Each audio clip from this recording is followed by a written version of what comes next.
नमस्कार, न्यूज 18 देख रहे हैं आप। मैं हूं आपके साथ आरजू साई। फर्रुखाबाद से खबर है, आजम के साथ नया मोर्चा बनाएंगे शिवपाल। ईद के बाद नई पार्टी बनाने पर बैठक होगी। मैं आजम खान के साथ हूं, यह कहना है शिवपाल यादव का। बयान सामने आया उनका। बीजेपी में जाने संबंधी अखिलेश के बयान को उन्होंने गैर जिम्मेदाराना और नादानी भरा बताया। अखिलेश को एसपी विधानमंडल दल से निकालने की चुनौती भी उन्होंने दी। अखिलेश के बयान को उन्होंने गैर जिम्मेदाराना बताया।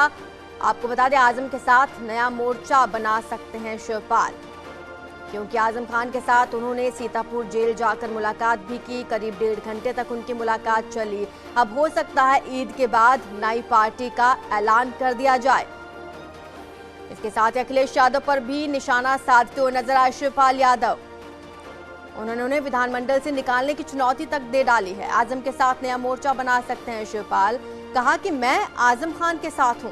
अखिलेश के बयान को उन्होंने नादानी भरा बताया, गैर जिम्मेदाराना बताया और कहा कि एसपी विधानमंडल से मुझे निकाल दें। तो वार पलटवार का सिलसिला लगातार जारी है और शिवपाल यादव काफी वक्त से नाराज चल रहे हैं अखिलेश यादव से और समाजवादी पार्टी से। ज्यादा संवाद हमारी जानकारी संवाददाता सूर्या वाजपेयी हमें देंगे। सूर्या, और क्या खबर आपके पास है? कयास तो ये लगाए जा रहे थे कि हो सकता है बीजेपी में शामिल हो जाएं, लेकिन अब खबर ये आ रही है कि नया मोर्चा खोल सकते हैं। देखिए, मैं आपको बता दूं, शिवपाल सिंह ने आज यहाँ फर्रुखाबाद में जब एक पेट्रोल पंप का उद्घाटन करने पहुंचे थे तो उस दरमियान ने साफ कहा है कि अभी जो आजम खान से उनकी मुलाकात हुई है, कहीं ना कहीं आजम खान के जेल से निकलने के बाद में ये नई तैयारी है कि जेल के बाहर आने के बाद में आजम खान और उसके बाद में शिवपाल जी ये सब जी, यानी कि जेल से आने का इंतजार हो रहा है और उसके बाद ईद के बाद ऐलान कर दिया जाएगा। देखिए, AIMIM ने भी ऑफर किया था आजम खान को, तो क्या लगता है कि वो किसी पार्टी के साथ जाएंगे या फिर अलग से अपना मोर्चा बनाएंगे? उनके साथ एक बार फिर से हम बात करने की कोशिश करेंगे, लेकिन इसी बीच आपको बता देते हैं शिवपाल यादव ने बड़ा बयान दिया है। उनकी बाइट भी हम आपको सुनाने वाले हैं। क्या कुछ कहा उन्होंने? आजम के साथ नया मोर्चा बना सकते हैं शिवपाल। उन्होंने कहा है कि मैं आजम खान के साथ हूं और ईद के बाद नई पार्टी बनाने पर बैठक की जाएगी। साथ ही साथ उन्होंने एसपी विधानमंडल से निकालने की चुनौती भी अखिलेश यादव को दी है। तो ईद के बाद बड़ा ऐलान कर सकते हैं शिवपाल यादव। आजम खान से उन्होंने सीतापुर जेल में जाकर मुलाकात भी की थी और इस मुलाकात में कई अहम मुद्दों पर चर्चा हुई थी, जिसके बाद एसपी का डेलीगेशन भी आजम खान से मिलने के लिए सीतापुर जेल पहुंचा था। लेकिन आजम खान ने उनके साथ मुलाकात नहीं की थी, अपनी तबीयत का हवाला देते हुए। देखिए, इस पर तो मैं बोल चुका हूँ। जो उन्होंने बयान दिया है गैर जिम्मेदाराना जी और नादानी का बयान दिया है। अगर वो बीजेपी मुझे भेजना चाहते हैं तो बहुत शीघ्र वो हमें पहले समाजवादी विधानमंडल दल से निकाल दें। सर, क्या आप और आजम खान जी कोई नया मोर्चा खोलने जा रहे हैं? ये जब उचित समय आ जाएगा और जब वो जेल से बाहर आ जाएंगे जी, तो सर क्या नई पार्टी का गठन हो जाएगा क्या? भाई के साथ। हाँ, फैसला कब तक लेंगे आप अपना? देखिए, बहुत जल्दी। सहारनपुर से खबर है, जहां एटीएस ने दारुल उलूम देवबंद के एक छात्र को गिरफ्तार किया। वो मूल रूप से बांग्लादेश का रहने वाला है। आरोप यह है कि वो फर्जी दस्तावेजों के जरिए यहां पर पढ़ाई कर रहा था।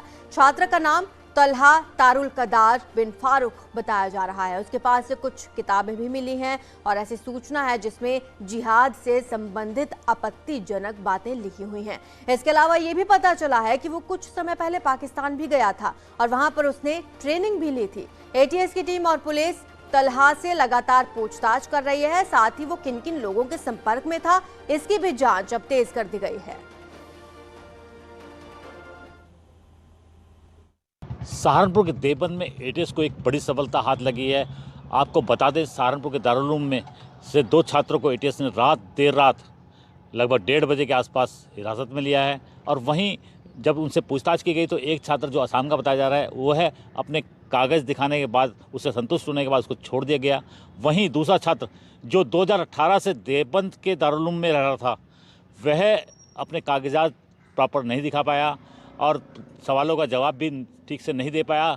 उसके पास से बांग्लादेशी पासपोर्ट मिला है और भारत में बने हुए फर्जी कागजात उससे बरामद हुए हैं और भी सामग्रियां हैं जो आपत्तिजनक सामग्रियां हैं, किताबें हैं, वह भी उससे बरामद हुई है। और कहीं ना कहीं जो ATS की टीम है उसको वहाँ से लेकर देवबंद थाने पहुँची और लगातार पूछताछ की जा रही है। बताया ये जा रहा है कि यह 8वीं कक्षा से दारुल उलूम में पढ़ रहा है और लगातार यहाँ देवबंद में रहकर जो गतिविधियाँ हैं उसके कहीं ना कहीं संदिग्ध हैं, वह पाकिस्तान के भी संपर्क में हैं और ATS लगातार पूछताछ कर रही है। जल्द ही इस पर बड़ा खुलासा ATS कर सकती है।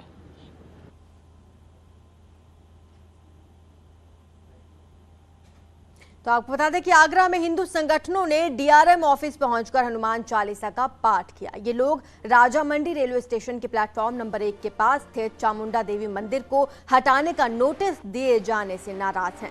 आपको बता दें DRM ने इस मंदिर को हटाने के लिए नोटिस जारी किया है और ऐसा नहीं होने पर ये स्टेशन बंद करने की धमकी दी है। इस इलाके के लोग काफी आक्रोशित हैं। इसके बाद बजरंग दल के कार्यकर्ताओं ने DRM को अपनी मांगों का ज्ञापन भी सौंप दिया है। नहीं चलेगी, नहीं चलेगी, तेरी तानाशाही नहीं चलेगी, नहीं चलेगी। मंदिर हटाने का नोटिस दिए जाने के बाद भड़क गए ये लोग। DRM के नोटिस से हिंदू संगठन नाराज है और तस्वीरें आपको एक्सक्लूसिव हम दिखा रहे हैं। यहाँ पर प्रदर्शन करने के लिए पहुंचे हनुमान चालीसा का पाठ इन्होंने किया। दरअसल चामुंडा देवी मंदिर को लेकर ये विवाद हुआ। अब हम 2 तस्वीरों के जरिए आपको दिखा रहे हैं। पहली तस्वीर हिंदू संगठन के DRM ऑफिस में हनुमान चालीसा पाठ की है और ये दूसरी तस्वीर राजा मंडी रेलवे स्टेशन के ठीक बगल में स्थित चामुंडा मंदिर की है, जिसे हटाने का नोटिस दिए जाने से हिंदू संगठन भड़के हुए हैं।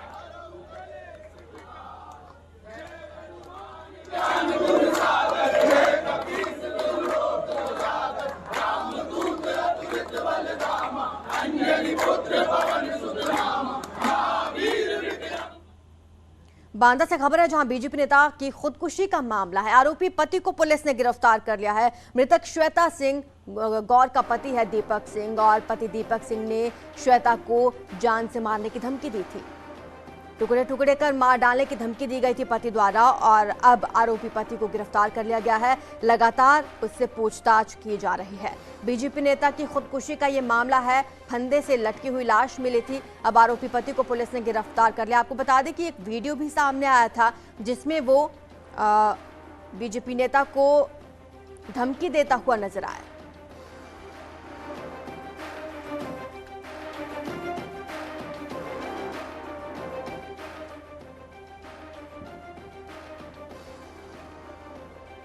हमारी जो फॉरेंसिक यूनिट, डॉग स्क्वाड, सभी वरिष्ठ अधिकारीगण हम लोग वहाँ मौके पर पहुँचे। परिवारजनों की तरफ से हम लोग को तहरीर मिली। उस तहरीर के आधार पर मुकदमा पंजीकृत कर लिया गया और इसमें जो उनका पति है जिनसे बताया जा रहा था कि लगातार उनका विवाद चल रहा था, मारपीट हो रही थी, जिसकी वजह से वो परेशान रहती थी, उनको हम लोगों ने आज गिरफ्तार कर लिया है और पूछताछ करके हम लोगों को न्यायिक हिरासत में लिया। कहाँ से गिरफ्तारी हुई है सर? उनको हम लोगों ने यही बांदा से गिरफ्तारी उनकी की है। सूबे में गुंडे माफिया और अवैध कब्जे पर प्रशासन का बुलडोजर चलने का सिलसिला जारी है। हम 3 तस्वीरें आपको दिखाएंगे। तस्वीरें हैं बरेली, इटावा और ललितपुर की। बरेली में जिला प्रशासन ने नवाबगंज और मीरगंज इलाके में करोड़ों रुपए की जमीन भूमाफिया के कब्जे से कब्जा मुक्त कराई। बिना नक्शा पास कराए अवैध रूप से बन रही 4 कॉलोनीज पर बुलडोजर चलाकर जमींदोज कर दिया है। उधर इटावा में नाले पर किए गए अतिक्रमण पर नगरपालिका प्रशासन का बुलडोजर चल गया। यहाँ बस स्टैंड तिराहे से रामगंज चौराहे पर 12 स्थायी और अन्य अस्थायी अतिक्रमण हटाए गए। उधर ललितपुर में एक कॉलोनी में बुलडोजर से अवैध निर्माण को ध्वस्त कर दिया गया। आने पर ललितपुर प्रशासन द्वारा की। बरेली के फतेहगंज पूर्वी थाना क्षेत्र के उत्तम नगर में ट्रिपल मर्डर से हड़कंप मच गया। पति का शव फंदे से लटका मिला जबकि पत्नी और बच्ची का शव बिस्तर पर पड़ा मिला। परिजनों की सूचना पर मौके पर पहुंची पुलिस ने शवों को कब्जे में लेकर पोस्टमार्टम के लिए भेज दिया है। मामले की जांच शुरू कर दी गई है।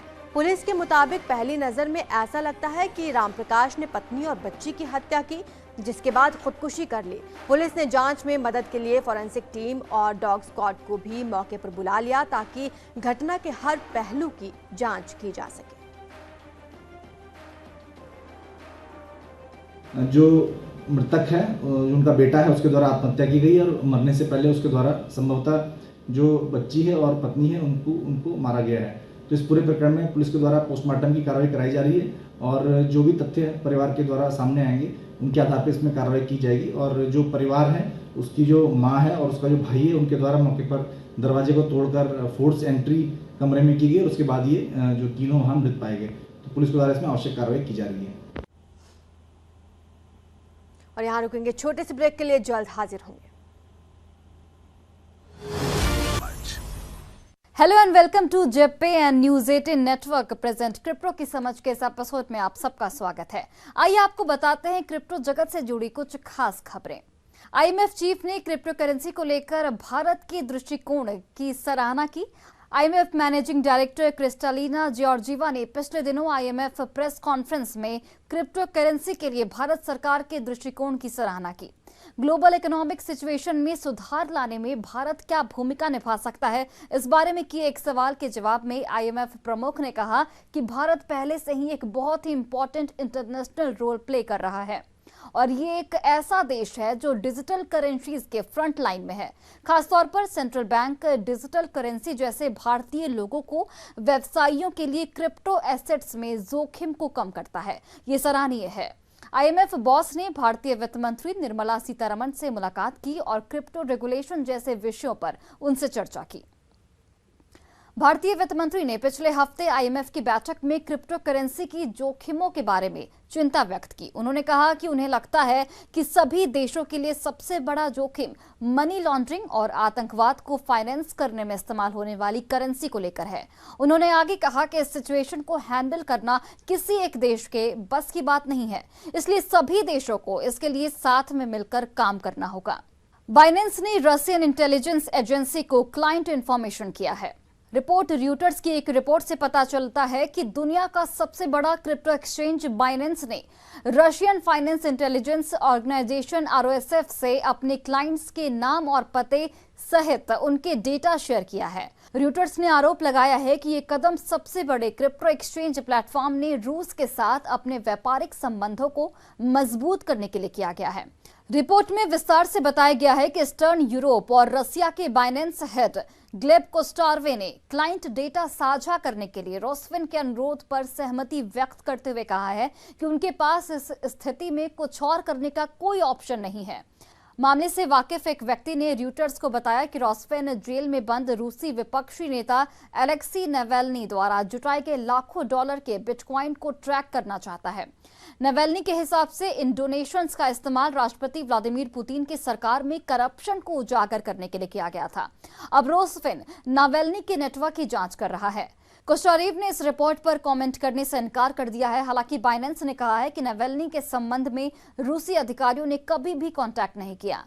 आईआईटी दिल्ली फेस्ट में बाइनेंस की साझेदारी। आईआईटी दिल्ली ने अपनी 3-डे कल्चरल फेस्ट रेंडोजिवस के दौरान NFT टिकट और प्रूफ ऑफ अटेंडेंस प्रोटोकॉल के लिए exchange and blockchain platform Binance के साथ भागीदारी की। बाइनेंस 30 मिलियन के एस्टिमेटेड यूजर बेस के साथ लीडिंग क्रिप्टो एक्सचेंज प्लेटफॉर्म है। कंपनी इंस्टीट्यूट्स और स्टूडेंट्स के साथ सक्रिय रूप से जुड़ी हुई है। जैसे पिछले ही महीने बाइनेंस ने ब्लॉकचेन तकनीक का उपयोग करके समस्याओं को हल करने के उद्देश्य से भारत में स्टूडेंट्स के लिए अच्छे आइडिएशन के लिए एक ब्लॉकचेन लॉन्च किया। बाइनेंस ने कहा कि रेंडोजिवस के लिए आईआईटी दिल्ली के साथ साझेदारी करके वे बेहद उत्साहित हैं।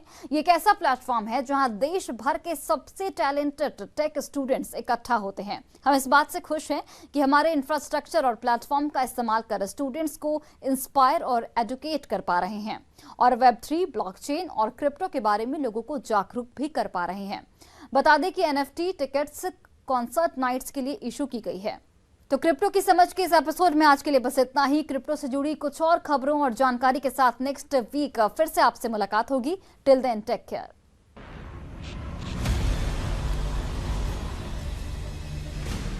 ZPay and News 18 Network present crypto